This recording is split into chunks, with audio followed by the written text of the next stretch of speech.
Russian officials are expressing frustration over Flynn's resignation. He was seen as an important bridge between Moscow and Washington. Senior foreign affairs correspondent Amy Kellogg has that part of the story tonight from Milan, Italy.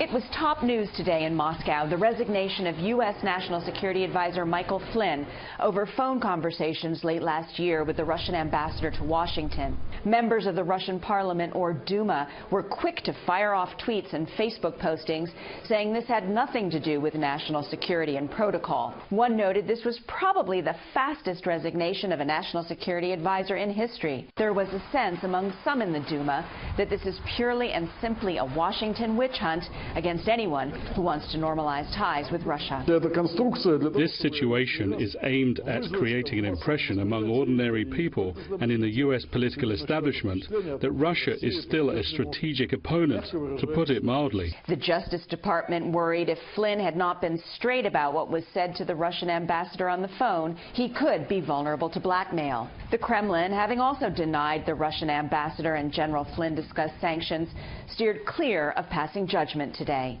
We don't want to comment on this in any way. These are internal matters of the Americans. These are internal matters of President Trump's administration.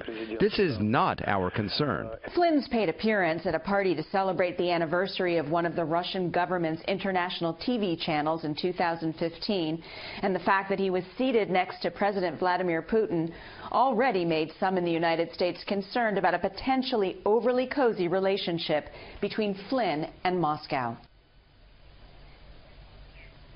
Brett, the controversy over the phone calls will only add fuel to the fire of critics who say that the administration has been too ambitious, even reckless, in its eagerness and pursuit of better ties with Russia. Brett. You know, Amy, we've seen Russia upping the ante with a series of provocations recently. What appears to be a secret rollout of a cruise missile, a clear violation of the key arms control treaty, Russian planes buzzing a U.S. destroyer in the Black Sea, and then news of this Russian spy ship off the U.S. coast near Delaware. So basically, Russian aggression continues. Yeah. What analysts will say, Brett, is that Russian behavior, despite President Trump's positive rhetoric, has really not changed. Moscow, as you know, was very enthusiastic about Trump at the beginning, but now they may be getting a little bit nervous about how this is all going to play out, and they may really want to have some leverage for when those two leaders do finally meet. Now, the nuclear-tipped missile was a long time coming. The spy ship off the coast of Delaware is being talked about as something to be watched but not a major concern.